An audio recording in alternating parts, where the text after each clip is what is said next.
Bismillah ar-Rahman ar-Rahim. So as we're talking about the concept of test and Ahl-e-Bait AS being the test, this concept is not limited to what happened to Syeda Fatima Zehra. This is evident, or this was evident at the time of all the Imams, and it is even evident today. Let me give a few examples. Imam Ali AS, as we just talked about, he had proven his strength. When he became the caliph, he kept on asking people to stand up against injustice.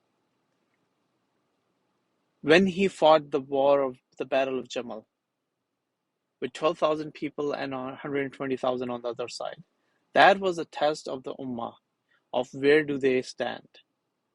And whoever failed that test will have consequences. Similarly, when he kept on asking people of Kufa to stand up, and they kept on quiet and giving excuses that it's too hot or it's too cold, that was a test of the Ummah. When Imam Hasan AS, he didn't find any supporters and he was injured and he had to endure that peace treaty. And he said in that sermon that if I had found supporters, I would never have agreed to this peace treaty. That was a test of the Ummah, not about the Imam himself. Imam could have done anything. And we have seen that the Imams themselves have said, Imam Ali AS has said that I don't care about this Khilafah. It was a test of the Ummah. It was a test of whether they fulfilled their covenant. Because Imam Hussain AS said the same thing, that had people accepted me and supported me, I would have flown the benefits and the treasures. Allah would have flown the benefits and treasures of heavens and earth. Similarly, when people called Imam Hussain AS and they did not support him, it wasn't a test of Imam Hussein's bravery and becoming successful. It was a test of the Ummah, how many people stood up. Because on both sides, on the other side of Yazid, they were also calling themselves Muslims. They were also the followers of Ahl-e-Bait, not Ahl-e-Bait AS, but the Prophet ﷺ technically. And they were even calling for an early end to the war and killing Imam Hussain so that they can pray. And similarly, after that, all the Imams who waited for supporters, who did not find supporters, was a test of the Ummah, how they acted towards Ahl-e-Bait al-Islam. And that goes to the 12th Imam as well.